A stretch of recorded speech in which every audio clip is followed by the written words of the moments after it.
Bueno, buenos días a todos. Antes que nada agradecer a Reinaldo, a la universidad, por haberme convocado. Como le decía a Reinaldo, la langosta se trabaja interinstitucionalmente, tanto en el sector público como privado, y bueno, le faltó decir a Reinaldo que la UNSA también está en el tema. Reinaldo está investigando también sobre el tema langosta, así que bueno, ya nos conocíamos desde antes. Eh, bueno, mi nombre es Gustavo Zagaglia, soy el referente de lo que es el Programa Nacional de Langosta y Tucuras, que hoy está a cargo del SENASA. Yo soy el referente en el NOA. Bueno, eh, vamos a empezar con la presentación. Estos son los puntos que vamos a ver. Langosta y tucuras es lo mismo, son cosas distintas. Ya los vamos a ver. Vamos a hacer una reseña histórica lo más breve posible. Después vamos a hablar de biología, manejo preventivo y control. ¿Sí? Bueno, arrancando con el primer punto, como saben, las langostas pertenecen al orden Orthoptera y bueno, dentro del orden se encuentran en la superfamilia Cridoidea.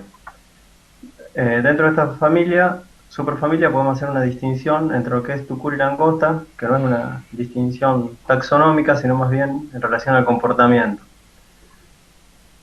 Dentro de la superfamilia Cridoidea hay alrededor de 12.000 especies, y de esas 12.000 especies solo 26, 24 o 25 todavía no se ponen de acuerdo. Los acriólogos son langostas, ¿sí? O sea, la minoría de las especies son langostas. Entonces, ¿de qué depende de que una especie de acridoide sea catalogada como tucura o langosta? Bueno, salió muy mal. Depende de la capacidad que tenga la especie para sufrir una serie de transformaciones fenotípicas frente a cambios de la densidad poblacional, ¿sí? Si una especie, cuando cambia la densidad poblacional, experimenta una serie de cambios fenotípicos, es una langosta. Si no, es una tucura. Es decir, si siempre tiene la misma característica fenotípica independientemente de la densidad, estamos hablando de una tucura. Bueno, esta teoría, que se llama teoría de fases, la descubrió un señor ruso, Boris Bugarov, allá por fines del siglo XIX, y se postuló, digamos, post-mortem por los investigadores que trabajaron con ellos. Entonces, bueno, vamos a ver ahora en la próxima presentación cómo se producen estos cambios en la densidad poblacional que llevan al cambio de fase, ¿sí? Y después en la próxima vamos a ver los cambios fenotípicos que implica esto. Entonces, nosotros podemos decir que la langosta puede existir en dos fases, lo que es la fase solitaria y lo que es la fase gregaria. ¿Cómo cómo se producen esos cambios de densidades que hacen que la langosta pase de una fase a otra? Bueno, según la crióloga centroamericana Ludvina Barrientos Lozano, que estuvo en Argentina allá por eh, 2010, bueno, para que las langostas se gregaricen se requiere una serie de pasos, ¿no? Que se den una serie de acontecimientos. Lo primero que tiene que ocurrir es que esas langostas que están bastante dispersas se concentren un poco. ¿Cómo se pueden concentrar? Bueno, por algún disturbio. Pueden ser corrientes de aire convergente, quemas, desmontes. Yo esto lo experimenté en una situación de desmonte, donde las langostas estaban solitarias. Cuando fui a los 2 meses se habían desmontado un sector importante del campo y las langostas estaban más concentradas todo sobre una cortina, ¿sí? Entonces, una vez que las langostas están un poco más apretadas, digamos, vienen condiciones ambientales favorables, temperatura, lluvias, lo cual produce una buena cantidad de alimentos, las langostas se empiezan a multiplicar, a multiplicar, a multiplicar, hasta que alcanza una densidad crítica a partir de la cual ocurre este cambio de fase, ¿sí? Entonces ahí las langostas se convierten, cambian de fase y empiezan a moverse, a estar en grupos, agrupadas. Y una vez que están agrupadas, cuando se le acabe el alimento, ahí es cuando van a iniciar los vuelos migratorios, ¿sí? Bien, ¿cómo se produce? ¿Por qué cuando las langostas, digamos, ya están muy juntas, van a experimentar este cambio de fase? ¿Cómo se desencadena el cambio de fase? Es decir, de la langosta a preferir estar solitarias a preferir ahora estar en grupos. Bueno, resulta que toda la superficie externa de la langosta está recubiertas de unas estructuras que se denominan mecanorreceptores. Estos mecanorreceptores, según la especie, se concentran en distintas partes del cuerpo. En nuestra langosta se encuentran principalmente en el fémur trasero. Entonces lo que ocurre es que cuando las langostas están muy juntas, cuando se quieren, las ninfas sobre todo, que son las formas no voladoras, cuando están muy juntas, al desplazarse, se van a rozar unas con otras. Y el rozamiento de esos mecanorreceptores, bueno, genera un neurotransmisor que va al cerebro y ahí desencadena todos los cambios fenotípicos, entre los cuales está la preferencia a moverse en grupo y ya no a estar solitaria, ¿sí? ¿Se entiende? Cualquier cosa me avisan. ¿Y cuáles son esos cambios fenotípicos que dijimos que ocurrían con el cambio de fase? Bueno, son tres principalmente. Lo que es el cambio de comportamiento, el cambio de color y los cambios en forma y tamaño. Entonces, como podrán ver acá, cuando la langosta está en la fase solitaria, prefiere vivir aisladamente, mientras que cuando está en la fase gregaria, prefiere estar agrupada, ¿cierto? Esto se puede corroborar fácilmente si ustedes agarran dos langostas y las ponen juntas. Si las langostas siguen juntas, porque ya están en la fase gregaria. Si rápidamente tienden a separarse, es porque están en la fase solitaria. Y otro comportamiento que tienen es, en la fase gregaria, la langosta migra, hace vuelos migratorios largos de hasta 150 km por día. Y en la fase solitaria, ahí se lo puse en gris más claro porque se decía que no migraban, pero hoy en día ya se sabe que sí migran. Y ese es uno de los problemas por los cuales estamos perdiendo la langosta acá en Argentina, que por ahí se nos desaparece, es porque la langosta se retrotrae de la fase gregaria a la solitaria y realiza esos vuelos migratorios individuales donde es muy dificultoso verlas. Perdón. Bien, otro cambio fenotípico que experimentan al cambiar de fase es el color, ¿sí? Como podrán ver, en el estado ninfal, si están en fase solitaria, la ninfa es verde. Si está en la fase gregaria, es bastante coloreada. Tiene la cabeza roja, cuerpo amarillo y negro, patas naranjas. Y el adulto, sobre todo el adulto inmaduro sexualmente, se distingue bien los colores, la diferencia de colores, donde en la fase solitaria es de un color pajizo, en la fase gregaria es de un color rojizo. Y finalmente tenemos los cambios en la forma y tamaño, en donde en la fase solitaria el dimorfismo sexual es muy marcado, donde el macho es mucho más chico que mucho más chico a la vista, se lo ve mucho más chico que la hembra. Si hablamos en términos generales, podríamos decir que el macho solitario mide unos 4 centímetros y la hembra puede medir 6, 6,5. Y cuando están en la fase gregaria, ese bismorfismo como que se pierde. O sea, la hembra sigue siendo más grande que el macho, pero mucho menos la diferencia. ¿Sí? El macho crece mucho y la hembra se encoge, digamos, un poquito.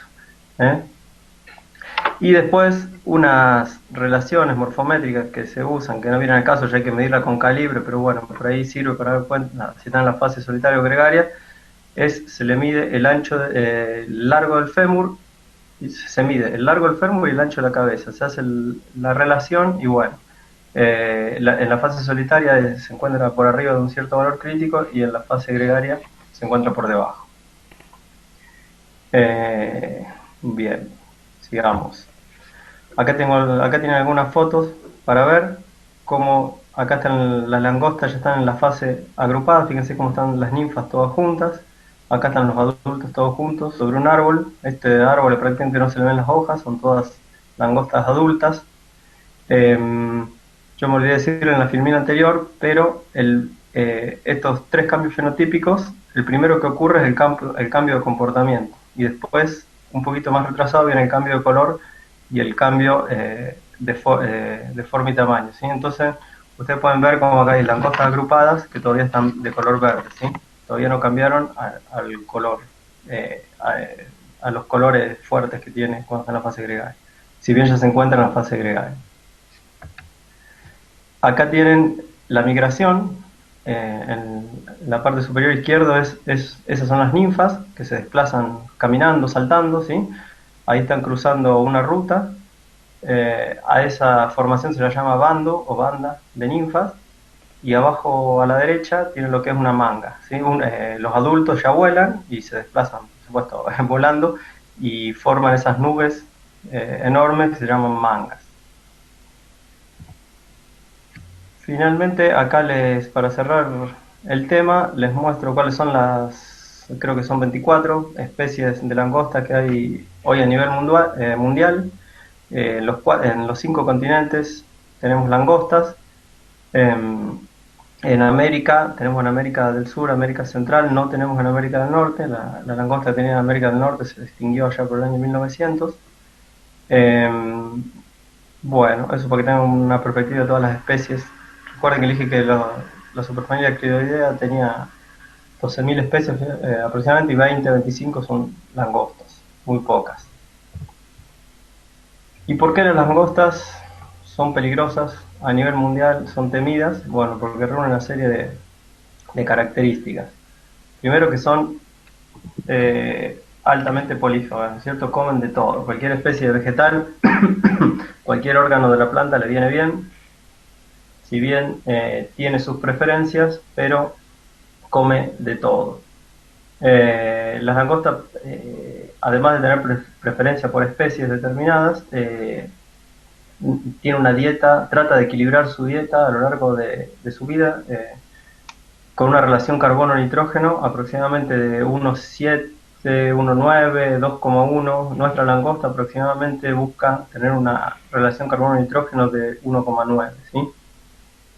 Por ahí hay épocas del ciclo de vida donde requiere comer un poco más de proteína, que es cuando está madurando sexualmente y cuando está con la ovogénesis, pero a la larga tiende a compensarse y busca una relación carbono-nitrógeno de 1,9. Bien, otra característica que tiene la langosta es su voracidad. La langosta come por día el equivalente a su peso vivo. Una langosta adulta pesa alrededor de 2 gramos, entonces la langosta está comiendo 2 gramos de materia verde por día.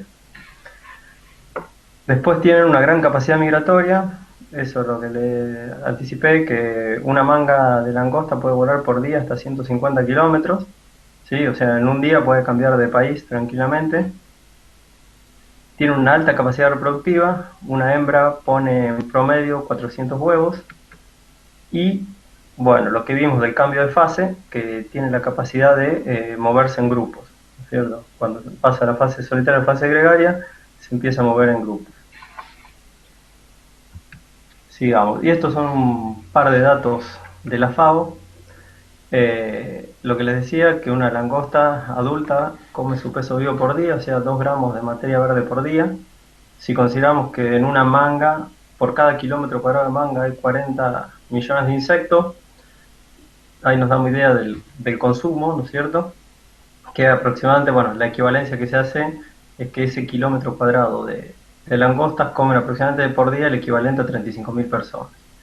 Y en Argentina, el tamaño promedio de las mangas que tenemos desde la última reinfestación es aproximadamente de 25 kilómetros cuadrados, ¿sí? O sea, 25, multiplica 25 por 40 millones y van a tener la cantidad de insectos promedio en una manga en Argentina.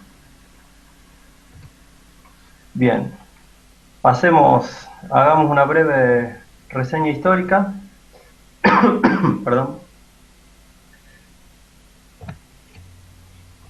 Los acontecimientos más importantes que han ocurrido en Argentina con respecto a la langosta. Bueno, olvidé decirle que de todos los acridoides que hay en Argentina, la langosta es la que ha ocasionado más daño al agro.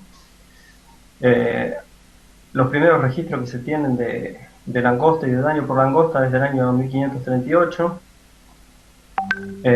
Bueno, la plaga de langosta es la que da origen a los servicios oficiales en materia de protección vegetal. Sí, en el año 1891 se crea lo que en ese momento fue la Comisión Nacional de Extinción de la Langosta.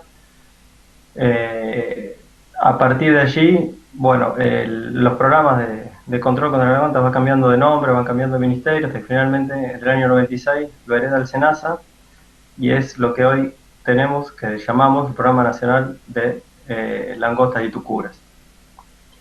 Le dije que la langosta fue, como le decía, lo que dio origen y al inicio a la intervención del Estado en el control de plagas vegetales, ¿no es cierto? Hoy en día el SENASA tiene 6 o 7 programas para distintas plagas, bueno, y uno es el de la langosta, el cual es el más antiguo de todos. En el año 1964 se la declara plaga del agro y en el año 2017 se declara la emergencia fitosanitaria de la langosta en todo el territorio argentino. Y este gráfico, esta filmina que está muy cargada, pero bueno, acá podemos hacer un buen resumen de toda la historia de la langosta. Como podrán ver arriba tenemos un mapa. Ese mapa muestra 3 áreas. Lo que ven encerrado en amarillo, que es el área de máxima invasión histórica de la langosta. En naranja el área de transición y en rojo el área de cría permanente. El área naranja es lo que nosotros llamamos el área cridiógena. Es el área del continente donde la langosta, nuestra langosta, Schistoseca cancerata, tiene las condiciones ambientales que le permiten crecer y reproducirse normalmente, ¿sí? Por fuera de ese área ya las condiciones no son tan favorables para la reproducción. Y abajo tenemos un gráfico donde muestra los años en el eje de las X. En la Y tenemos la densidad poblacional, bueno, en este está dibujado el área de invasión, pero lo podemos ver también como el área poblacional, el tamaño poblacional. Y en los años vemos cómo tenemos distribuidos en 3 colores. El amarillo corresponde a lo que donde estarían las etapas, cómo se fue luchando contra la langosta, las distintas estrategias, ¿sí? En amarillo vemos las luchas defensivas que se realizaron aproximadamente hasta el año 1940. Después se cambió la estrategia a las luchas ofensivas, que se llevaron a cabo aproximadamente desde el 45 al 55. Y después viene la lucha preventiva, que es lo que se lleva a cabo hoy en día, donde nosotros, Argentina fue el país precursor, y de ahí lo tomaron los distintos programas de control de la langosta del mundo, y hoy es la estrategia que se viene utilizando mundialmente para las distintas langostas. Arranquemos con la primera parte del gráfico, con las luchas defensivas. Como pueden ver en el gráfico, tuvimos en ese periodo la densidad poblacional, o el área abarcada por la langosta fue la más grande de todas. En el mapa pueden ver cómo se alcanzó el área en amarillo, o sea que las luchas defensivas fueron bastante o muy ineficaces, ¿sí? ¿En qué consistían las luchas defensivas? A nivel de huevo, ¿qué se hacía? Se araba el suelo para exponer los huevos al ambiente y así que no prosperen, o bien también se recogían, se escarbaba el suelo, se extraían los huevos, se embolsaban los huevos, y esas bolsas de huevos el Estado Nacional pagaba por bolsa de huevos. Cuando aparecían las ninfas, a las ninfas primeramente se hacían zanjas, cosa que la ninfa cuando iba avanzando caía en esas zanjas, y luego en el interior de las zanjas se las mataba, ya sea por golpes, se la golpeaba con bolsas húmedas, con palmetas de alambre. Después esas zanjas fueron reemplazadas por chapas que se colocaban verticalmente, entonces avanzaban las ninfas, topaban contra las chapas, se acumulaban ahí y ahí se las quemaba con lanzallamas. Finalmente aparecían los adultos, el adulto de invierno, el cual está aletargado, quieto prácticamente, a ese nuevamente se lo apaleaba, se lo embolsaba, y el Estado Nacional pagaba por bolsa de langosta que uno entregaba. Ahora, cuando este adulto venía la estación calurosa, donde el adulto se volvía activo y empezaba a volar, ya ahí no había forma de manejarlo, ¿sí? Como pueden ver en el gráfico en amarillo, tenemos esos picos de bajadas, no eran gracias a la lucha, ¿no? Eran gracias a factores ambientales que eran desfavorables para la langosta. Pero cuando los factores ambientales volvían a ser favorables, explotaba nuevamente la langosta. Bien, después, en el año más o menos 40, 45, se produce otra importante explosión de langosta y esta vez agarra al país mejor preparado. O sea, ya teníamos, se habían sintetizado los primeros plaguicidas, se habían inventado las máquinas aplicadoras a motor que se montaban, ¿no es cierto?, tanto en vehículos terrestres como en vehículos aéreos. Entonces, en esos 10 años se llevó a cabo una lucha muy, muy importante de langosta, exitosa, lo cual permitió que que las langostas se contrajeran de esa área que veíamos en el mapa en amarillo a esa zona pequeña en rojo, ¿sí?, que abarca solamente la parte de la provincia de Tucumán, Catamarca, La Rioja, San Luis, Córdoba y Santiago del Estero, ¿sí? En esta época, en este tipo de lucha, intervino tanto el gobierno nacional como provinciales, municipales, los productores. O sea, fue la época, así como en la época amarilla, el protagonismo lo tuvo la langosta, en la época, en las luchas ofensivas la tuvo el langostero, ¿no es cierto?, el que combatía las langostas. Finalmente, en el año 55, como le dije, se logra confinar las langostas a esa área rojiza y a partir de allí se empieza con las luchas preventivas. Si bien las langostas se encontraban concentradas en el área roja, las luchas preventivas se hacen en todo el área naranja, ¿sí?, que es el área cridiógena, donde las condiciones ambientales son favorables para la langosta. Bien, ¿en qué consisten las luchas preventivas? Bueno, al área de transición, al área cridiógena, se la divide en rutas de monitoreo. Esas rutas se recorren con una cierta frecuencia, mensual o quincenalmente, según la época del año, y ya lo vamos a ver más adelante, cuando se ve que la población de langosta tiende a incrementarse, ahí se la controla, ¿sí? Se la controla para impedir que pase de la fase solitaria a la gregaria y que empiece a migrar. Bien, con esta estrategia de lucha preventiva se lograron frenar aproximadamente una explosión por cada década, ¿sí? En la década del 60 hubo una explosión dentro del área roja que se controló y se evitó que la langosta salga del área roja. En los 70 hubo otra, en los 80 hubo otra, en los 90 hubo otra, en el 2000 hubo otra, y ya la que ocurrió en el 2015 no se pudo contener y la langosta salió del área roja, pasó al área naranja y es la situación que estamos teniendo hoy en día. O sea, todavía hoy en día estamos luchando contra esa explosión que se produjo en el año 2015. Bien, espero no haberlo aburrido mucho con la historia.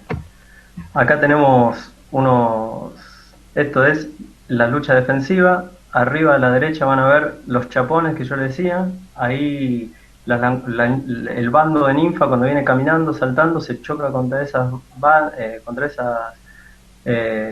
mallas protectores y no pueden avanzar más. Entonces ahí, una vez que estaban acumuladas, se las quemaba con un lanzallamas. Abajo ahí tienen una carreta con bolsas, pueden ser huevos, pueden ser adultos, ¿sí?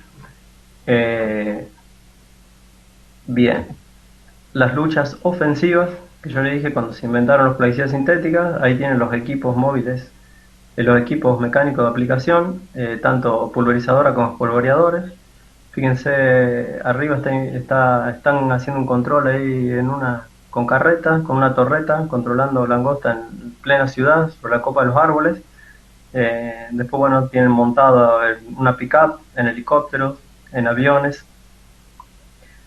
Bien, sigamos. Vamos a ver qué pasó en Argentina a partir del 2015.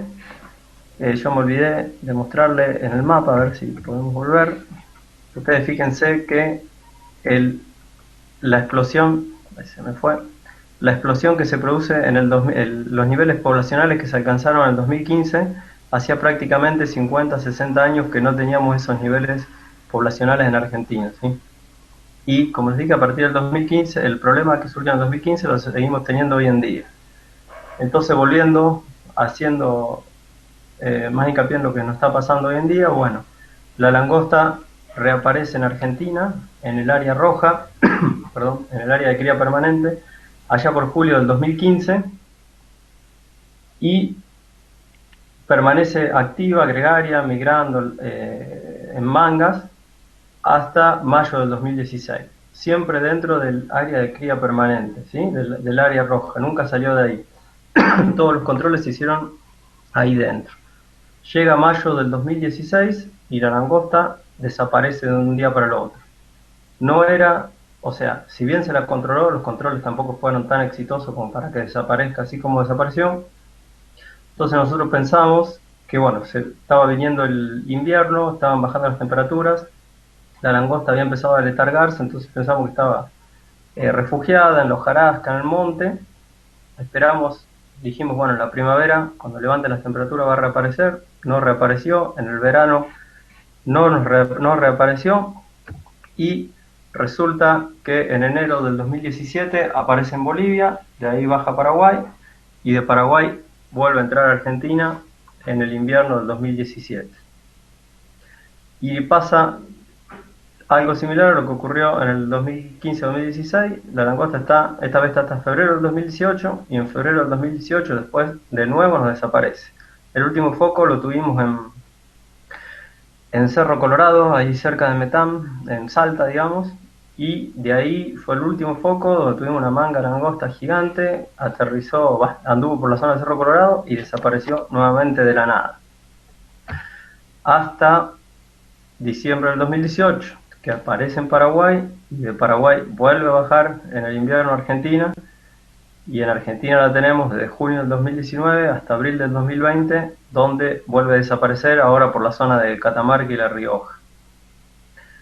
Entonces, ¿qué deducimos de acá? Que la langosta tiene que estar migrando nuevamente para arriba, para lo que es Bolivia, para lo que es Paraguay. El tema es por qué no detectamos, así como nosotros la langosta la vemos bajar, porque baja en mangas con una nube gigante que la ve todo el mundo, no la estamos viendo subir. Y bueno, esa es lo que suponemos, no solamente nosotros, sino todos los acriólogos internacionales que están estudiando también nuestra langosta, que es lo que pasa con otras langostas en el mundo que ya está bien estudiado, es que llega un momento que la langosta se dispersa, o sea, se pasa de la fase gregaria a la fase solitaria, y ese vuelo ascendente lo hace en la fase solitaria, o sea, cada individuo bastante separado del resto, entonces es muy difícil ver ese ascenso. ¿Y a dónde sube? Acá no lo grafiqué, pero bueno, hay un parque nacional que está al en el límite de Paraguay y Bolivia, lo que sería el noroeste de Paraguay, y ahí parece que es donde se produce, ascienden hasta ese lugar, y ahí al parecer donde se vuelve a producir la gregarización, y después en el invierno empieza a bajar hacia Argentina. Esto fue en esas tres situaciones que le mostré recién. ¿Qué pasó en Salta? En el 2000, en la invasión del 2015-2016, la langosta no tocó Salta, estuvo más, como le dije, en el área de cría permanente, más abajo. En el 2017-2018 sí, llega a Salta, y en el 2019-2020 también. A nosotros no solamente nos entra, por un lado, la manga langosta entre Argentina por Formosa, baja Chaco, baja Santiago, de Santiago pasa a Catamarca, Catamarca a La Rioja, entonces a nosotros nos entra tanto por Santiago como directamente por Bolivia en la frontera norte. Los mayores, bueno, o sea, entre la situación 2 y la situación 3, donde más daño ocasionó la langosta a los cultivos fue en el 2017-2018. No obstante, se me olvidé de comentarle que los daños que está ocasionando la langosta desde el brote del 2015, o sea, luego de 50, 60 años de no ser importante en el país, los daños son mínimos, a los cultivos son mínimos en relación a lo que ocurría ya en la década del 30, 40, que seguramente ustedes escucharon hablar de sus abuelos, sus bisabuelos. La langosta prácticamente, o sea, para la magnitud de las mangas y de la voracidad de la manga, la capacidad de consumo, está ocasionando muy poco daño en los cultivos. Eso nos está indicando que está comiendo mucho del monte, ¿sí? Hay varias teorías de por qué no está tocando a los cultivos. Una de las teorías es por la cantidad de agroquímicos que se usa hoy en día, no solamente para el control de langostas, sino fertilizantes, insecticidas, fungicidas, lo que sea, que altera digamos, el ambiente en torno al cultivo, y por eso es que la langosta por ahí no prefieren tanto acercarse al cultivo y sí alimentarse del monte. Pero bueno, esas son suposiciones que estamos haciendo hoy en día. Lo que sí, que no está atacando los cultivos la magnitud que se esperaría que los ataque. Bien, y esto, bueno, esto se lo dejo para que los lean. Como les dije, el control de la langosta oficial se lleva a cabo del año 1891, pasó por distintos nombres, por distintos ministerios. Hoy en día se denomina Programa Nacional de Langosta y Tucura, está a cargo del SENASA. ¿Qué hacemos desde el SENASA? Hacemos todo lo que es el manejo preventivo, o sea, el monitoreo y control para evitar que la langosta pase del estadio solitario al estadio gregario. Bueno, análisis, toda la información se vuelca en mapas, lo cual favorece el seguimiento de la plaga y prever hacia dónde puede ir. Hacemos capacitación, comunicación, bueno, lo que estoy haciendo ahora, ¿no es cierto?, dando charlas, investigación, transferencia tecnológica. En investigación, bueno, trabajaba, como le dije, Reinaldo estuvo trabajando con nosotros, y convenios, comité interinstitucional. Como pudieron ver con respecto a los comités interinstitucionales, bueno, como le adelantó Reinaldo, cuando la langosta pasa esta etapa de contingencia, la fase gregaria, que empieza a ser plaga, se trabaja tanto el sector público como el sector privado. Se trabajó con los productores, y dentro del sector público con distintas instituciones como el INTA, las universidades, los gobiernos provinciales. Y otra cosa que me olvidé de decirle, que la langosta, como vieron en el área acridiógena, el área que estaba en naranja, lo compartimos con Bolivia y Paraguay. Como la langosta puede volar hasta 150 kilómetros por día, un día está en Bolivia, el otro día está tranquilamente en Argentina. Entonces, lo que se hace, se trabaja conjuntamente con Bolivia y Paraguay. Nosotros tenemos un plan de trabajo firmado con Bolivia y Paraguay, que se firmó justamente en Salta. Así que también estamos trabajando con los servicios sanitarios de Bolivia y Paraguay. Antes de ayer recibimos una alerta de Paraguay, del CENAVE de Paraguay, que nos dijo que tenemos una manga muy próxima a La Madrid, en Formosa. Así que igual, ya se viene prácticamente el invierno, que es la etapa en la que la langosta baja a Argentina. Así que bueno, desde ayer que estamos intensificando los monitoreos allá en la frontera de Formosa con Paraguay. Bueno, la langosta tiene todo un marco legal que no se lo voy a detallar, pero bueno, un marco legal en donde hay una cierta obligación por parte del productor de involucrarse en el control de la langosta, ¿sí? Bien, vamos a algo, pero un poco más divertido, a la biología. Esta es nuestra langosta, Schistocerca cancellata. Es la única especie de langosta que tenemos en Argentina, y también la única que hay en Bolivia, la única que hay en Paraguay, la única que hay en Sudamérica, ¿sí? Después ya la otra langosta ya está en Centroamérica. Como todo ortóptero, tiene metamorfosis incompleta, ¿sí? Pasa por 3 estados: huevo, ninfa y adulto. Fíjense cómo la hembra, ahora lo vamos a ver más detalladamente, coloca los huevos en el suelo. Cuando eclosionan los huevos, nacen las ninfas. Son 5 a 6 estadios ninfales. Cuando está en la fase gregaria, nosotros vemos 5 estadios ninfales. Cuando está en la fase solitaria, vemos 6 estadios ninfales, ¿sí? Finalmente, la ninfa 5, la ninfa 6, se convierte en adulto. Este adulto pasa por una etapa de inmadurez sexual, donde no puede reproducirse. Finalmente madura sexualmente, copulan y se reinicia el ciclo. Ya vamos a ver más adelante cómo lo normal es que haya 2 generaciones al año. La generación primavero-estival, que tarda unos 60 días, o sea 2 meses, y después tenemos lo que nosotros llamamos la generación otoño-invernal, que tarda en dar la vuelta, en cumplir el ciclo, aproximadamente los 10 meses restantes del año, ¿no? Porque es el adulto de la generación otoño-invernal es el adulto que entra en letargo, en diapausa reproductiva, ¿sí? Entonces vive mucho más y bueno, y ahí se alarga todo el ciclo de la segunda generación. Si vamos por etapa, ahora podemos arrancar con la cópula. La cópula, cuando la langosta está en la fase gregaria, que es la fase, digamos, que nos interesa a nosotros, la cópula ocurre en grupos, preferentemente en el suelo. Ahí abajo a la izquierda ven cómo hay todas langostas acopladas. La hembra es la que se coloca abajo, el macho está arriba. ¿Sí? Ocurre, como dije, generalmente en grupos, ocurre en grupos, en la fase gregaria ocurre en grupos y ocurre en el suelo. Rara vez ocurre encima de la vegetación.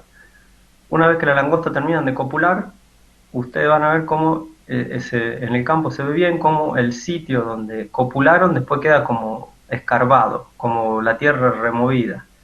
Todavía no dejaron el huevo en el suelo, pero la actividad esa de cópula, el movimiento de eso genera como una remoción pequeña del suelo. ¿Qué más? ¿Qué más acá? Bien, una hembra, las langostas copulan una sola vez y esa sola cópula después le permite a la hembra hacer hasta 6 oviposturas, ¿sí? Pero con una sola cópula. Sigamos con la ovipostura. La ovipostura, cuando la langosta está en la fase gregaria, también ocurre de manera gregaria, o sea, varias hembras se juntan en un determinado lugar y ponen todos los huevos. Ve acá ven las perforaciones estas en el suelo. Cada perforación fue hecha por una hembra distinta, ¿sí? Bien, ¿qué suelos prefieren para poner los huevos? Suelos franco arenosos o arenosos, levemente compactados en superficie, libres de vegetación, o sea, sobre el suelo desnudo, en partes no anegables del campo, y a su vez ese suelo tiene que tener un contenido mínimo de humedad para que la langosta deje el huevo. Para todo esto la langosta cuenta con un sensor que tiene en el extremo distal del aparato ovipositor. Entonces lo que hace la hembra es clavar ese sensor en el suelo y ese sensor mide dureza, salinidad, temperatura y humedad. Si cuando hace la perforación considera que esos 4 parámetros son óptimos, deja el huevo, deja el paquete de huevos.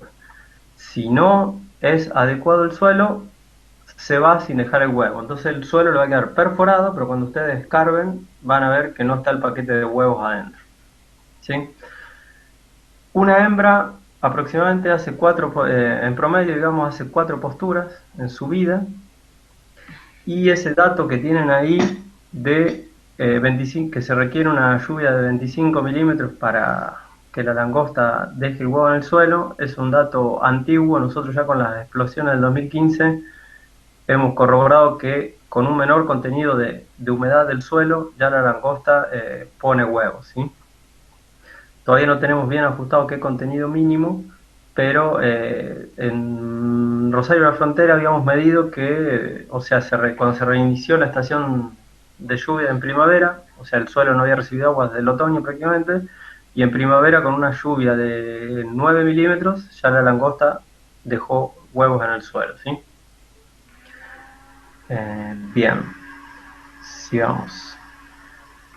Esto, esto es lo que deja dentro del suelo. En la foto izquierda pueden ver lo que está abajo es el paquete de huevos que se denomina ooteca. Este paquete en promedio tiene 100 huevos, lo entierra en una profundidad de 6 a 10 centímetros de máximo, y por encima sella la perforación con todo un tapón espumoso que acá no se ve porque está cubierto de partículas de arena, pero es blanco, ¿sí? Cuando ustedes cargan el suelo van a ver todo un tapón blanco y recién en el fondo de la perforación es donde está el paquete de huevos. Bien. Estos huevos tardan en eclosionar 15 a 60 días aproximadamente, dependiendo de la temperatura y humedad. A mayor temperatura y humedad más favorable lo hace más prontamente. Y si no tienen las condiciones, si esos requisitos de temperatura y humedad no se cumplen en 60 o 70 días de estar el huevo en el suelo, ya pierde viabilidad, ¿sí? La hembra, cuando coloca el huevo en el suelo, lo coloca, o sea, el huevo tiene el 50% de la humedad que necesita para eclosionar, ¿sí? El resto, el 50% restante del agua, lo va a obtener del suelo. Entonces, por eso que una vez puesto el huevo, también se requiere una cierta precipitación para asegurar la eclosión de los huevos, ¿sí? Y a la derecha tienen la foto con los huevos, apenas se colocan los huevos son de color más clarito, como se ve abajo, y luego se vuelven un poco más oscuros, prácticamente apenas más grande que un grano de arroz, para que tengan idea. Y algo importante de la langosta, que no ocurre así con las tucuras, es la forma en que pasan el invierno, ¿no? Las langostas pasan el invierno como adulto, mientras que las tucuras, la mayoría de las especies de tucura lo pueden pasar como huevo, ¿sí? A eso hace referencia acá la femina cuando dice desarrollo continuo, ¿sí? Que el huevo no tiene la capacidad de aletargarse o de entrar en diapausa. Sigamos. Bueno, ocurridos esos 15-60 días, supongamos que el huevo recibe todas las condiciones necesarias y se produce la eclosión. Como les dije, los estadios ninfales pueden ser 5 si la langosta está en la fase gregaria, 6 si están en la fase solitaria, y en promedio, nosotros hablamos de que cada estadio ninfal dura unos 10 días. A mayor temperatura, mayor humedad, más corto es todo el estado ninfal, ¿no es cierto? De 35 a 60 días aproximadamente. Y como yo les dije, ahí arriba a la derecha tienen la foto de unas langostas recién nacidas, recién salidas del suelo. Vean que son verdes. Y de acá el color puede variar según si la langosta está en la fase solitaria o en la fase gregaria. Si la langosta está en la fase solitaria, si la ninfa está en la fase solitaria, va a seguir, siempre el color va a seguir siendo verde. En cambio, si está en la fase gregaria, nacen verdes y a las horas nomás se ponen negruzcas, que es la foto de abajo a la izquierda. Luego, al cabo de unos días, ya adquieren un poco más de tonalidades, pero pálidas, y después aproximadamente, ya en el estado de ninfa 2, ninfa 3, se vuelven como la foto de abajo a la derecha, bien coloradas, con colores bien brillantes, ¿sí? Cabeza roja, cuerpo amarillo y negro, y las patas naranjas con negro. Las ninfas, bueno, como ustedes saben, las ninfas no vuelan, no tienen alas, tienen esbozo alares, las últimas ninfas tienen esbozo alares, pero no vuelan, se desplazan caminando o saltando, y por supuesto no se reproducen, ¿no? Son inmaduras sexualmente. Pasemos al adulto. Luego de la ninfa 5 o ninfa 6 se produce la muda al adulto. Dijimos que teníamos habitualmente dos generaciones al año. El adulto de la primera generación, que es la generación primavera estival, vive unos 30-60 días, y el adulto de la segunda generación vive mucho más, porque es la forma en que entra en diapausa y en letargo. La madurez sexual, si las condiciones de temperatura, humedad, vegetación son óptimas, puede madurar sexualmente a los 10 a 15 días, ¿sí? Ahí copula, y el dato que todavía no tenemos bien ajustado es, una vez de la cópula, cuánto demora en poner los huevos, es decir, cuánto tarda la ovogénesis, podríamos decir, que también la estamos calculando en 10 a 15 días como más pronto. Acá van a ver en la foto que tenemos tres colores distintos de langosta.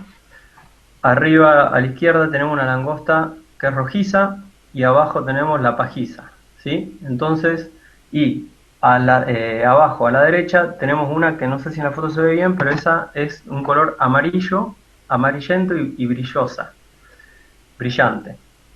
Entonces, como yo les dije cuando vimos los cambios fenotípicos, la langosta que es rojiza es cuando está en la fase gregaria e inmadura sexualmente.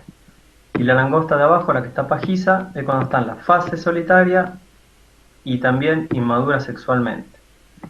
Ahora, cuando cualquiera de las dos ya madura, es cuando se vuelve amarilla y brillosa, ¿sí?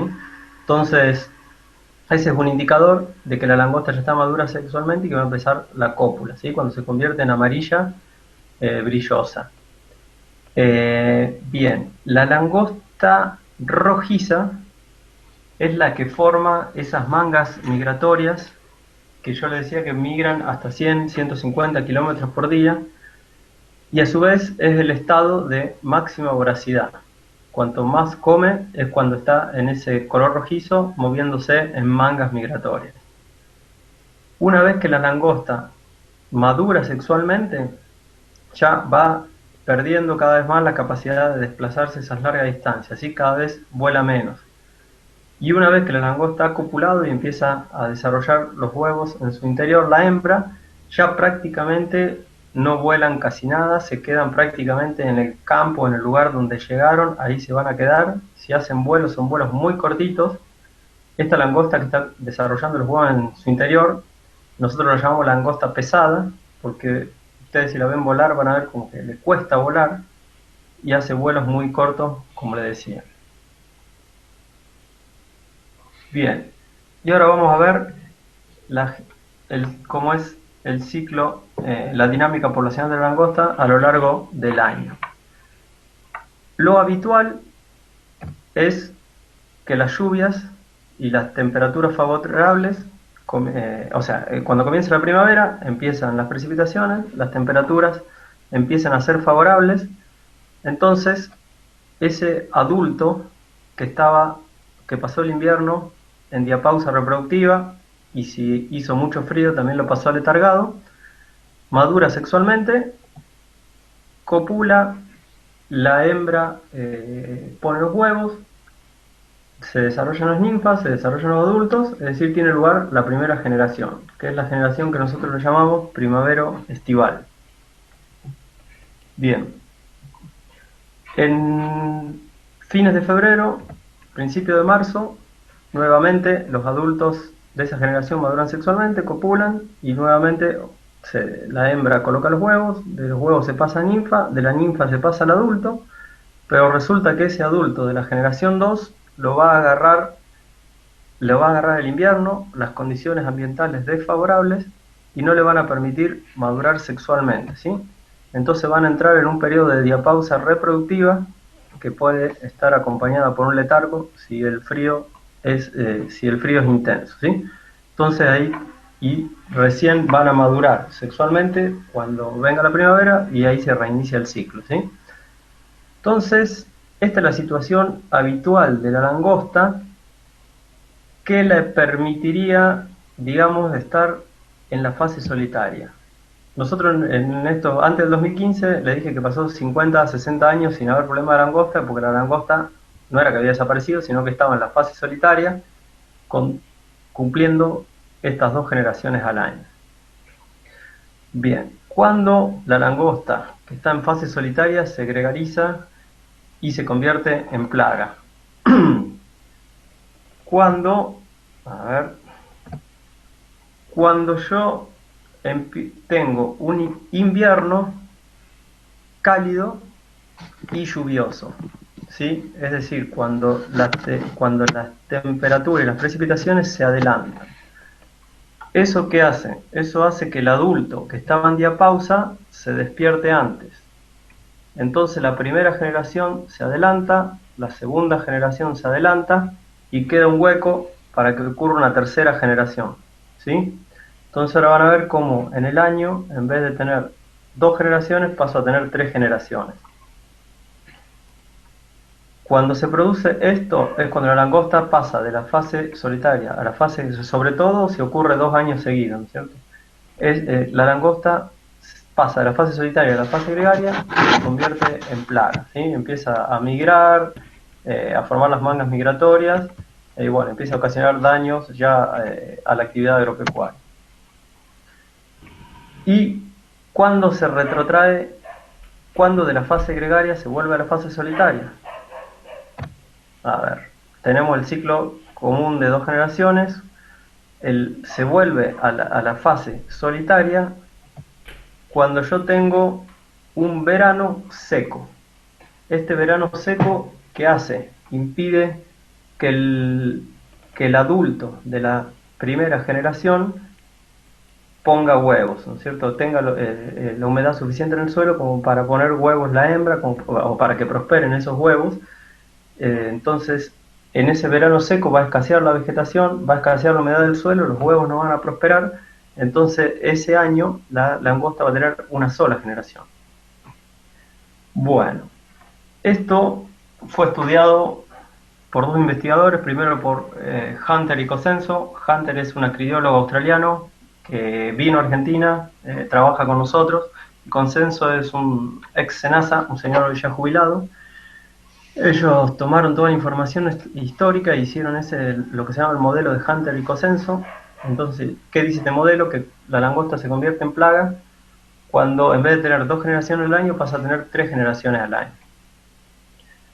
Que generalmente cada vez que la langosta se convierte en plaga, o sea que pase de la fase solitaria a la gregaria, tarda entre 8 a 15 años en recesionar, es decir, en volver de nuevo a la fase solitaria o a estar calmada y no ocasionar daño.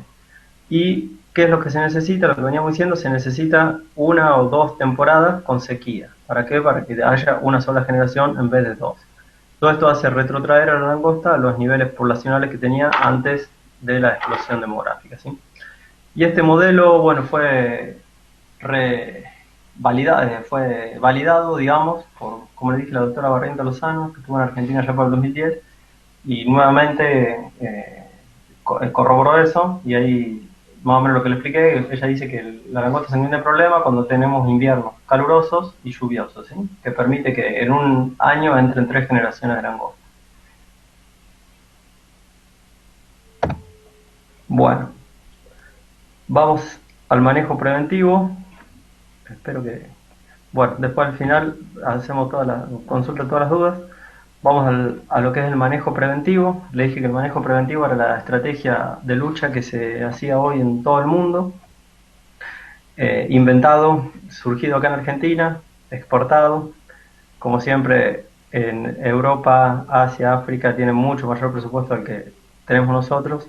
Pero bueno, ¿qué es lo que buscamos con el manejo preventivo?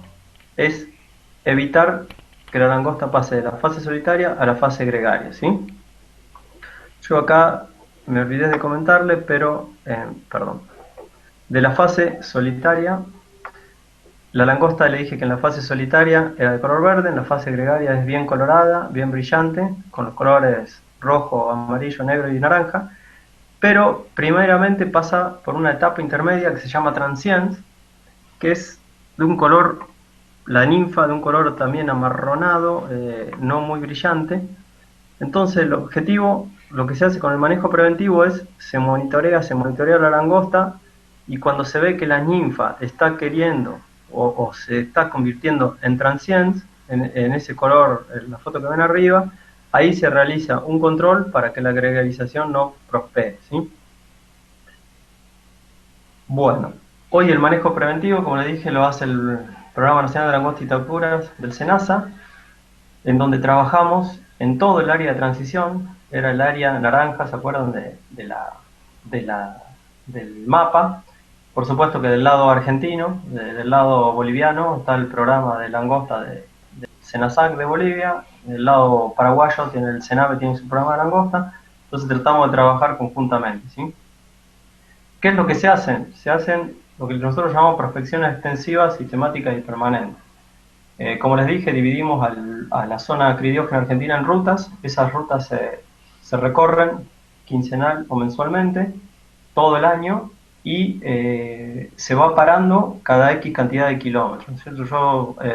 Por ejemplo, nosotros paramos, subimos al vehículo, avanzamos 15, 20 kilómetros, paramos. Ahí donde paramos, generalmente tratamos de parar en un establecimiento, cosa de hacer una entrevista a la gente, vio langosta, no vio langosta, y, hacemos un muestreo, ¿sí? El muestreo consiste en caminar una transecta, en caminar 100 metros y contar cuántas langostas saltan en esos 100 metros, ¿sí? Bueno, de ahí determinamos la densidad, comparamos con la densidad crítica. Si consideramos que está por encima de la densidad, ahí realizamos un control muy puntual, muy focal. Nosotros en las camionetas llevamos motomochilas, y en el manejo preventivo con una motomochila, si lo agarramos bien temprano, es suficiente, ¿cierto?, para controlar un foco. Y bueno, como ven ahí a lo último, el objetivo final, lo que ya dije, es detectar tempranamente, hacer un control temprano, detectar tempranamente que se está queriendo gregarizar la langosta y ahí hacer un control de ninfas, que ya vamos a ver que es mucho más fácil controlar ninfas que controlar adultos. Bueno, y acá está más o menos lo que le dije. Fíjense, todo a la derecha van a ver todas las rutas de langosta que tenemos hoy en día dentro de la zona cridiógena. En Salta tenemos en celeste arriba de todo, esa es bueno, la ruta que tenemos más pegada a Bolivia. Tenemos otra ruta en Orán, tenemos una ruta en el departamento Rivadavia, otra en Anta, una en Metán, en Rosario de la Frontera, ¿sí? Y así sucesivamente. Estas rutas, que por ahí las rutas más largas nos llevan hasta 4 días a recorrerlas, lo que hacemos, lo que yo decía, bajamos cada 15, 10, 15, 20 kilómetros y acá pueden ver arriba a la derecha, lo que estamos haciendo ahí es caminando la transecta de 100 metros, viendo si hay langostas, si huele alguna langosta, y si llegamos a encontrar alguna langosta, hacemos un control, si consideramos que la densidad requiere un control, bueno, hacemos el control con motomochilas. Bien, y bueno, ya para cerrar, nos metemos en el control. Acá tenemos una síntesis a modo de repaso. Esto está hecho para cuando tenemos 2 generaciones al año, ¿sí? Si empezamos de la izquierda, dijimos que en el invierno el adulto va a estar en diapausa reproductiva y si las temperaturas son muy bajas va a estar aletargado, va a estar quieto. Viene la primavera, levanta la temperatura, la manga empieza a moverse, ¿sí? Empieza a moverse, empieza a alimentarse, copula, maduran sexualmente, copulan, la hembra coloca los huevos en el suelo. Una vez que coloca los huevos en el suelo, nacen las ninfas y ahí es el momento oportuno para controlarlas. Ya vemos por qué. Por supuesto que el control no va a ser 100% efectivo, algunas ninfas se nos van a escapar, se van a convertir en adultos, entonces se forma la manga, ¿sí?, de la primera generación. Nuevamente se repite, ponen los huevos, nacen las ninfas de la generación otoño-invernal, volvemos a hacer el control con motomochila y las que se escapen de acá ya van a ser las que invernan, ¿no es cierto? Bien, cuando nosotros vamos a controlar en el estado de ninfa, o sea, vamos a esperar a que la langosta esté en el estado ninfal para controlarla.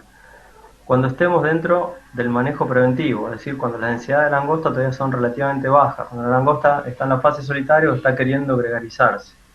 Ahora, cuando ya tenemos una explosión demográfica, que la langosta ya está en la fase gregaria, están volando mangas por la zona, ahí ya no vamos a esperar que el adulto ponga huevo y que nazcan las ninfas para realizar el control, sino ahí vamos a tener que controlar todos los estados, tanto el de huevo como el de ninfa como el de adulto, ¿sí? ¿Y por qué decimos que el estado ninfal es el más óptimo, digamos? Porque nos permite realizar un control con un menor costo financiero y ambiental. ¿Por qué? Primero, porque las langostas no vuelan. Segundo, porque están más densamente agrupadas. Tercero, porque tienen el exoesqueleto un poco más delgado. ¿Esto qué nos permite? Por un lado, nos permite trabajar con productos con insecticida menos complejos en cuanto a su síntesis, entonces más baratos, y también nos permite trabajar con menores dosis. Y a su vez nos permite aplicar con motomochila. La motomochila nos permite hacer aplicaciones a muy corta distancia y muy localizadas, ¿sí? Entonces es mucho menos peligroso para el medio ambiente. Pero bueno, como les dije, cuando estamos en un caso de emergencia, explosión demográfica, y tenemos una manga volando, no vamos a esperar que esa manga madure sexualmente, que copule, que ponga huevo y que nazcan las ninfas, ¿no? Sino el control ya lo empezamos a hacer directamente sobre la manga. Bueno, entonces empecemos. ¿Qué hacemos? ¿Cómo controlamos o cómo manejamos el estado de huevo? Bien, este está apuntado al productor, todo esto está volcado en un manual que ya se lo voy a dejar a Reinaldo para que se lo pase, un manual que hizo el SENASA destinado a los productores. Entonces, ¿qué hay que observar? En el campo hay que observar primero que no se haya posado una manga, ¿sí? si el productor ve que en su campo estuvo posada una manga, cuando la manga vuelve a levantar vuelo, que generalmente es a las horas de que se posó, vuelve a levantar vuelo, entonces lo que yo puedo hacer es acercarme al lugar y ver si en el suelo dejaron perforaciones, ¿sí? Esto que le puse acá, voladoras pesadas, lo que yo le decía, si ustedes ven si en su campo aterriza, por llamarlo de alguna manera, una manga de color, donde las langostas están de color rojizas, y esas color rojizas son inmaduras sexualmente, entonces esa langosta va a comer y se va a ir, pero no va a dejar huevo. Ahora, si ustedes ven que aterriza una manga que vino volando como bajo, que le costó llegar, que las langostas son amarillas, brillantes, entonces ahí sí hay riesgo de que cuando esa langosta deje huevos, ¿no es cierto? Esa voladora pesada que llamamos voladora pesada, ¿no es cierto? Con respecto a la rojiza, va a comer menos, volar menos y va a ser más riesgosa porque sí te va a dejar los huevos en el campo. Entonces, una vez que esas langostas se movieron de la zona del suelo donde estuvieron asentadas, yo voy a ver si dejó o no dejó perforaciones. Y lo, si dejó perforaciones, también voy a escarbar en busca de los huevos, porque pueden ser que la la hembra perforó, no detectó las condiciones óptimas de humedad, temperatura, salinidad y dureza, entonces no dejó huevos, ¿sí? Entonces puede ser que yo tenga el suelo todo perforado, pero no haya huevos en su interior. Bien, de ahí, y supongamos que encontramos huevos, ¿qué opciones tenemos? Lo que se puede hacer es una labor mecánica para exponer los huevos para que los huevos que estaban a 6, 10 centímetros de profundidad ahora queden sobre la superficie del suelo. Entonces esos huevos van a perder viabilidad, sea porque se desecan por el sol, o sea porque se los come un ave, un roedor, lo que sea, ¿sí? Pero bueno, resulta que si yo estoy en un sistema de siembra directa, o si la langosta me puso huevos debajo de un alambrado, o en un sitio donde yo no pueda pasar un arado o una rastra, entonces ya no, digamos, no voy a poder hacer el control mecánico. Entonces, ¿qué hago? Marco ese sitio en mi campo, identifico dónde está ese sitio y a ese lugar voy a concurrir por ahí semanalmente para para detectar el nacimiento. Cosa de que apenas nazcan las ninfas, ahí hago ya el control químico bien temprano, ¿sí? Y acá tienen más o menos la secuencia. Arriba a la izquierda tienen un suelo perforado. Ahí se ven, no sé si se ven bien todas las perforaciones. Entonces, si yo detecto eso y puedo llegar a pasar un arado, una rastra, paso una rastra, entonces con la rastra lo que logro es exponer los huevos a la superficie, como ven en la imagen de la derecha, ¿sí? Acá capaz que se puede ver mejor el paquete de huevos y arriba el tapón espumoso blanco, ¿sí? Entonces, esto al quedar expuesto al ambiente, a la superficie, bueno, puede ser comida por pájaros, puede secarse directamente por el sol. Bien, hablemos ahora de las ninfas. Supongamos que los huevos eclosionaron y nacieron las ninfas. Entonces, nuevamente, yo voy a ir al campo y voy a monitorear a nivel del suelo o a nivel de la vegetación herbácea o arbustiva si veo las ninfas. Si yo había identificado si yo no pude hacer un control de huevo, identifiqué el sitio de postura, entonces voy a ir a esos sitios y ver que no se hayan producido los nacimientos. Supongamos que yo voy al sitio y lo que sirve como guía es la vegetación dañada, ¿sí? Supongamos que el huevo eclosionó. Lo que hacen esas ninfas es empezar a comer desde lo más cerca, comen lo más cerca al sitio de eclosión. A medida que se va agotando esa vegetación, se va alejando cada vez más del sitio de donde nacieron, ¿sí? Entonces, si yo por ahí me demoré en ir y no encuentro las ninfas, bueno, cuanto más me demoré en ir al sitio de postura y producir la eclosión, más lejos pueden llegar a estar las ninfas. Entonces me puedo guiar por la vegetación dañada. ¿Y cómo controlo a las ninfas? Lo más habitual para las ninfas es un control terrestre. ¿Cuándo voy a recurrir a un control aéreo? Ya cuando me demoré muchísimo, es decir, cuando en vez de controlar a la ninfa 1, ya estoy en ninfa 5 y la ninfa está bien extendida, entonces ahí puedo hacer un control aéreo. El control aéreo de ninfas, las ninfas están sobre el suelo o a lo sumo en la vegetación herbácea o arbustiva.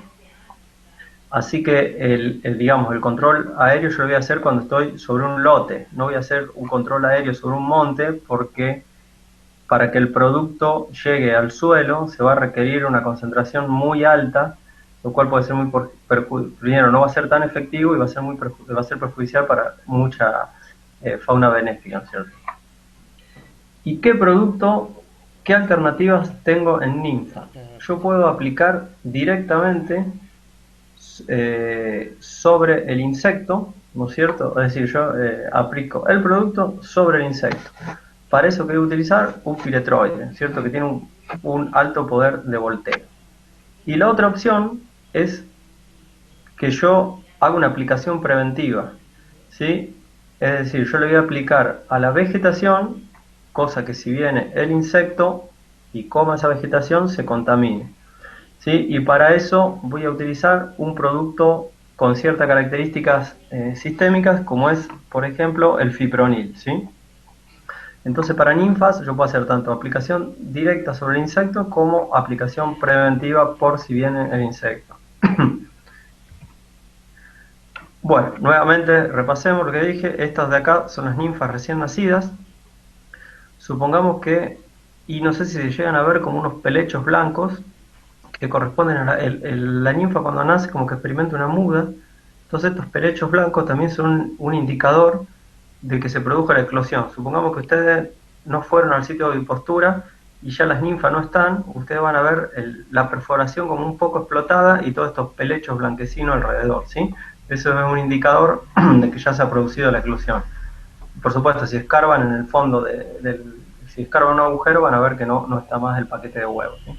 Y bueno, como les dije, cuando estábamos en la fase gregaria, la langosta nace verde, rápidamente se pone negruzca, después pasa a los colores pálidos y finalmente en ninfa 2, ninfa 3 ya adquiere los colores bien coloreados y brillantes. A las ninfas, acá tienen qué podemos usar para controlar a la ninfa. Tenemos, o sea, cuanto más nos retrasemos, ya se va a requerir de un tratamiento más costoso, ¿sí? Si nosotros las controlamos tempranamente apenas nacen, con una motomochila nos viene bárbaro. Ahora si ya la dejamos avanzar mucho, ya vamos a tener que recurrir a una maquinaria más compleja, más costosa, de tratamiento menos localizado, como puede ser un cañón, puede ser un botalón de arrastre, puede ser un mosquito, ¿sí? Esa del mosquito es un tratamiento, un control que hicimos en las lajitas, donde había ya bandos de ninfa bastante avanzados. Bueno, tuvimos que recurrir al mosquito, ¿sí? Si no, con una motomochila estamos bien. Nosotros siempre a los productores les recomendamos que, bueno, la herramienta básica que tendrían que tener es una motomochila hoy en día para combatir a la langosta. Bueno, ¿por qué en ninfas se puede hacer tratamiento preventivo y en adultos no tanto, digamos? Ya vamos a ver por qué. En ninfas podemos hacer un tratamiento preventivo por la característica de los nacimientos y por la característica de cómo se desplaza la plaga, ¿sí? Yo me olvidé decirle que el tratamiento preventivo no solamente con un producto sistémico, sino un producto residual, ¿bien? Como el fipronil, que tiene una residualidad aproximada de 15 a 20 días. Entonces, ¿qué pasa? Los nacimientos no se producen, si ustedes tienen un lugar donde están todas las oviposturas, no todos los nacimientos se producen al mismo tiempo. Pueden haber un desfasaje de hasta 48 horas, de hasta 2 días, digamos, entre la eclosión de los primeros huevos y la eclosión de los últimos huevos. Entonces, una estrategia que yo tengo para controlar esos nacimientos es hacer un anillo de fipronil con la motomochila en torno a ese sitio de postura, es decir, al suelo y a la vegetación circundante le hago una pasada de fipronil. Entonces, como ese fipronil tiene una residualidad de 15 a 20 días, yo por ahí puedo decir, bueno, le hago el tratamiento de fipronil y si no llueve en esos 15 a 20 días me puedo desligar de ese sitio de nacimiento, ¿sí? Por ahí no hace falta que vaya semanalmente. Y otra estrategia para utilizar, para hacer un tratamiento preventivo de ninfa es lo que se denomina el franjeo. ¿Por qué? Las ninfas, como vimos, se desplazan en bandas o bandos, ¿sí? Y esas bandas generalmente tienen una sola dirección de marcha. A las ninfas se les dicen, bueno, vamos a marchar en esta dirección, y empiezan a marchar en esa dirección, esa dirección, esa dirección. Entonces yo lo que puedo hacer es un franjeo perpendicular al avance de esas ninfas, ¿cierto? Con el producto residual. Entonces cuando la ninfa llegue a la franja tratada, se contamina y muere. Sí, entonces, bueno, ¿cuál es veamos la ventaja del franjeo? Bueno, el franjeo consiste en qué se hace, ¿no? Se hace una pasada, pues supongamos que lo hagamos con mosquito. Hago una franja, se trata, la otra franja no se trata. Después de una franja tratada, otra sí tratada, ¿sí? Entonces yo voy, por un lado voy a estar reduciendo la superficie tratada, ¿sí? Con la consecuente disminución del costo ambiental y financiero y del tiempo operativo. Lo que sí hay que tener en cuenta es que el fipronil tarda, no tiene un poder de volteo inicial tan alto, digamos, como los piretroides. O sea, tardan un poco más en matar a la ninfa. Entonces, si yo tengo un cultivo recién implantado, o mejor dicho, una planturita recién emergida, si yo le pongo fipronil, la langosta se la va a comer antes de morirse, ¿no es cierto? O sea, va a comer la planta, va a producir el daño. Entonces por ahí conviene mezclar el fipronil con un piretroide, ¿sí? Con uno que tenga un volteo más rápido. Y acá tenemos un ejemplo de cómo hacer un franjeo en un lote, ¿eh? El franjeo se hace perpendicular al avance de la plaga. O sea, si yo estoy haciendo el franjeo como se ve en la imagen de arriba hacia abajo, es porque la ninfa avanza o de izquierda a derecha o de derecha a izquierda, el bando de ninfa, ¿sí?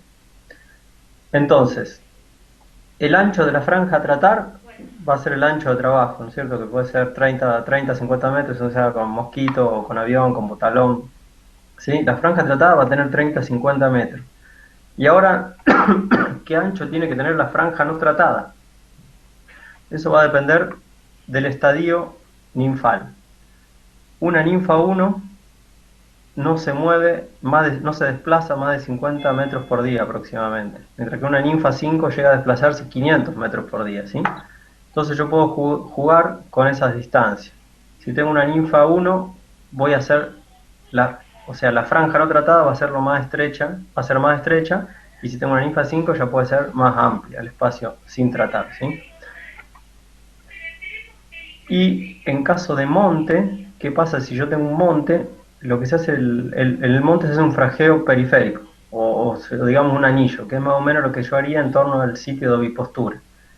Si yo tengo un bando de ninfa que yo vi que a la noche se refugia en un monte, eso también nos pasa a nosotros, las ninfas avanzaban en una dirección y a la noche se metían en el monte.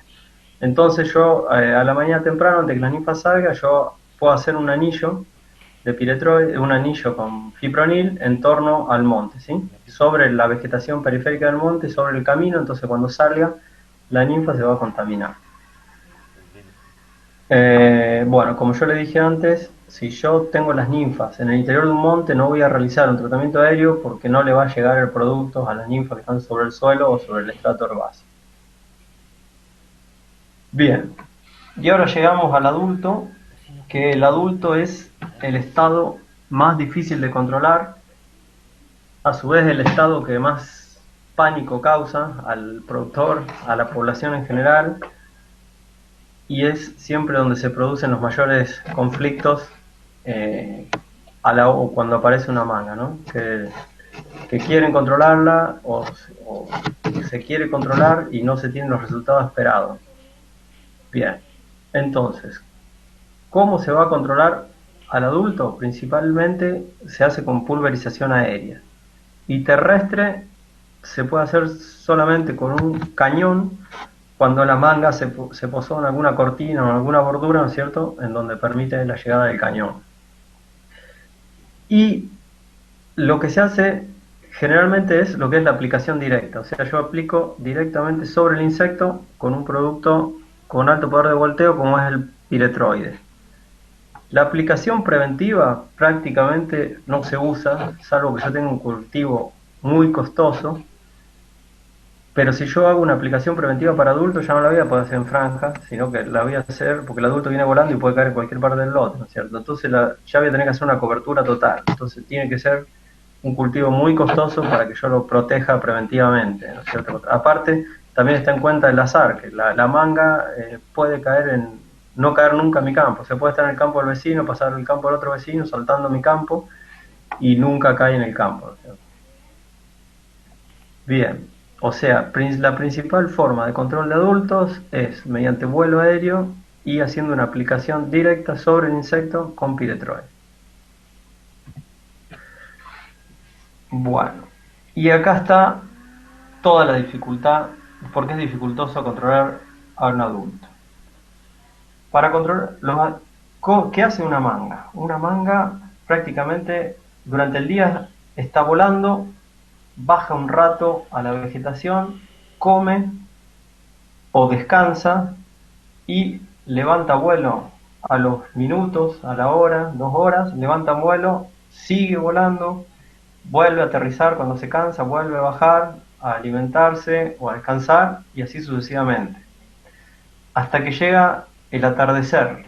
Cuando empieza el atardecer o el anochecer, según la época del año que estemos, cuando empieza a bajar la temperatura a la noche, la langosta se posa para descansar, para pasar la noche. Cuando se posa, se concentra a un 90% de lo que estaba en vuelo, es decir, si yo durante el día tenía una manga de 100 hectáreas, que cuando bajó al cultivo se posó en una superficie de 100 hectáreas, cuando se pose a la noche para dormir va a ocupar no más que 10 hectáreas, ¿sí? O sea, se va a concentrar. Se va a concentrar y, como les dije, va a estar quieta porque las temperaturas nocturnas son menores, no va a tener temperatura como para volar. Entonces, lo primero que yo voy a hacer, entonces, yo cuándo voy a aplicar el producto, ¿cuándo voy a hacer el tratamiento? Cuando la manga esté asentada.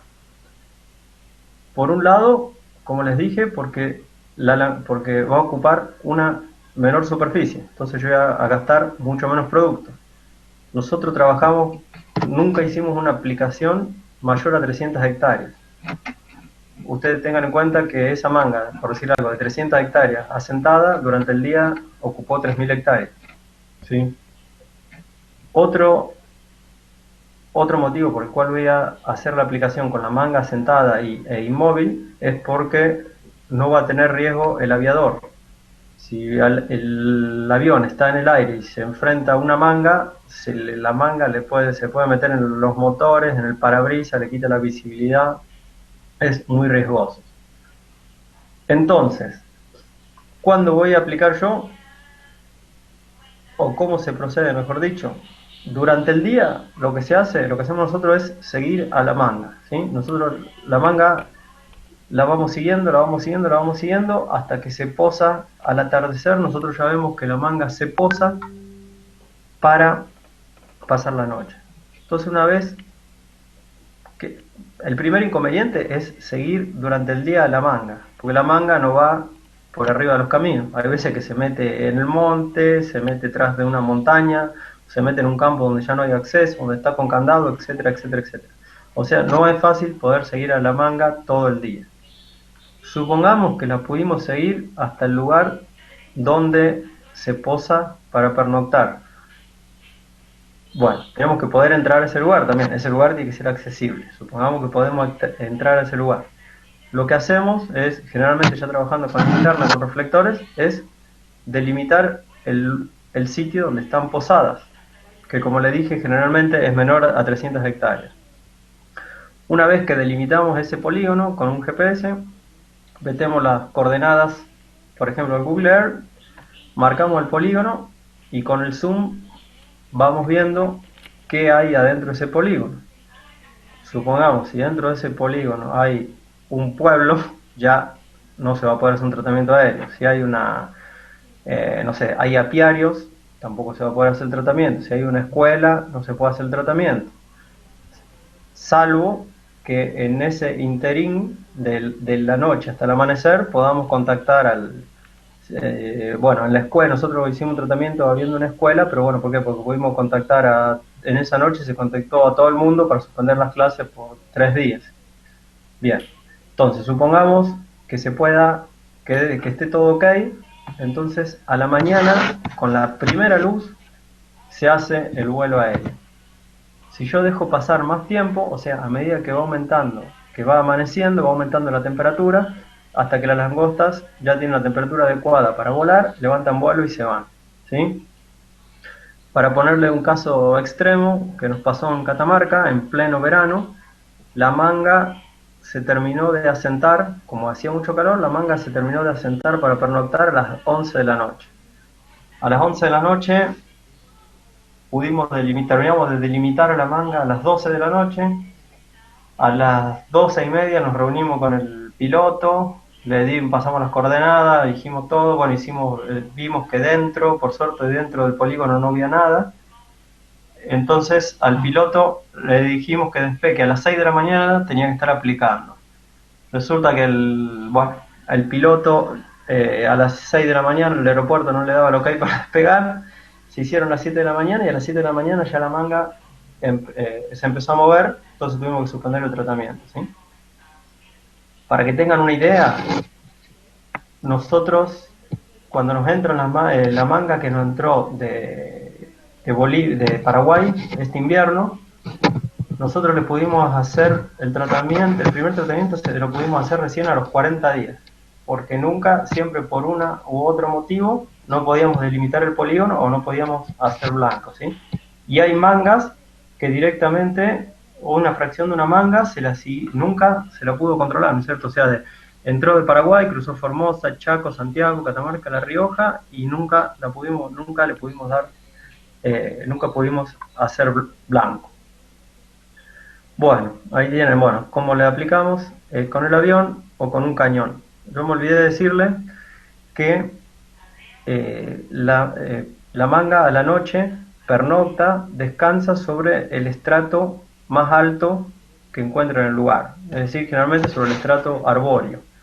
Si yo tengo un campo totalmente desmontado, con cultivo, y no tengo monte, y tengo una cortina rompeviento, por ejemplo, va a ir a posarse, va a ir a pernoctar en esa cortina rompeviento lo más alto posible, ¿sí? Para después, a la mañana temprano, ganar temperatura lo más rápido posible para emprender la migración nuevamente.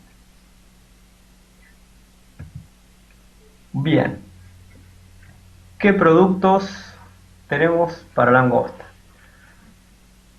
Resulta, como les dije, la langosta hacía 50, 60 años que ya no estaba más en el país.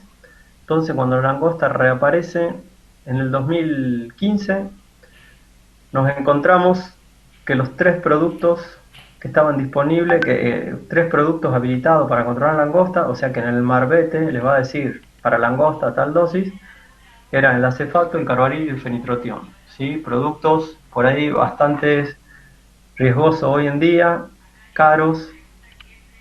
Entonces lo que hizo el SENASA fue ampliar el uso, extender el uso de los productos que estaban recomendando que estaban vigentes para tucuras, que se usaban para tucuras, que son los productos y las mezclas que tienen en el recuadro central, ¿sí? Pero no sabíamos a qué dosis recomendarlo, porque no teníamos un ensayo hecho sobre langosta. Entonces quedaba más a prueba y error del productor. Finalmente, lo que hicimos fue tomar los productos, que son los del cuadro que ven abajo a la izquierda, son los productos que se usan mundialmente para la langosta, ¿sí? Tienen 3 piretroides, la ciprometrina, la trametrina y la andesilotrina, el fipronil, que dijimos que es el que vamos a usar, dado su poder residual, es el que vamos a usar para los tratamientos preventivos, y el difluvensurón, que es un inhibidor de muda que se usa para ninfas, que lo probamos, pero no nos dio muy buenos resultados. Pero bueno, nosotros nos estamos manejando con cipermetrina, deltametrina, para lo que es, dijimos, el control directo sobre el insecto, para tener un volteo fuerte, y para este caso de preventivos, para el fipronil, ¿sí? Estas dosis que ustedes ven, que son los gramos de principio activo por hectárea, están medidos, acá tenemos un nuevo inconveniente, que están ensayados para ninfa 3. Entonces, al adulto, ¿qué dosis le echamos? Bueno, nuevamente, todavía no tenemos ensayo, estamos trabajando bastante con prueba y error, pero bueno, sabemos que para el caso de para los piretroides, triplicándola, tenemos un muy buen poder de volteo, ¿sí? Y finalmente, tenemos control biológico. En Argentina todavía no estamos utilizando control biológico. El país más avanzado en control biológico es China, donde ya prácticamente el 60% de la superficie de los controles lo maneja con insecticidas biológicos. Hay dos hongos que son efectivos para la langosta: Beauveria bassiana, que es el que ven arriba a la derecha, que forma un micelio blanquecino, y Metarrhizium anisopilae, variedad Cridium, que es el que ven abajo a la izquierda, que forma un micelio verde azulado. La ventaja: Beauveria es efectivo a temperaturas ambientes menores a 27 más o menos, mientras que Metarrhizium es efectivo a temperaturas mayores. Como saben, acá las langostas siempre están yo no le dije, pero las langostas generalmente es la región fitogeográfica donde se encuentra es el Gran Chaco sudamericano, bastante caluroso. Por eso es que el Metarrhizium es el insecticida biológico que nos vendría bárbaro para nuestra zona. El tema es que todavía no aislamos en Argentina, ni siquiera detectamos en Argentina cepas nativas. O sea que nosotros tendríamos que exportar ya un organismo vivo o un producto biológico terminado con un organismo vivo, lo cual protocolarmente, bueno, y biológicamente requiere numerosos tiempos de ensayo y todo eso. Y bueno, si bien ahora lo más avanzado que estamos es que logramos tener el permiso para que nos dejen importar el producto comercial de Metarrhizium. El tema es ahora que estamos definiendo quién va a hacer la cuarentena, lo cual va a demorar varios años. Y con respecto a Beauveria, esa foto que ven arriba es de Santiago del Estero, o sea, tenemos la cepa nativa aislada. Lo que todavía no hemos dado en la tecla es cómo vehiculizarla para que sea eficiente el tratamiento de campo, ¿sí? Bueno, Reinaldo está trabajando en el tema, así como Buenos Aires también está trabajando en el tema. Bueno, las universidades de Salta están trabajando en el tema. Bien, como yo le dije, no sé si le dije, pero bueno, la langosta es una plaga de denuncia obligatoria.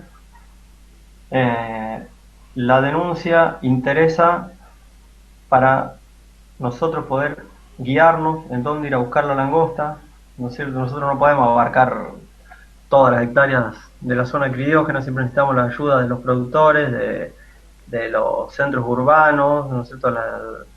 Entonces cualquiera que vea una manga de langosta volando o que vea densidades altas en su campo, por más de que la controlen ellos mismos, siempre es bueno que nos avisen para nosotros ir pudiendo volcar la información en mapas, ir dando las alertas.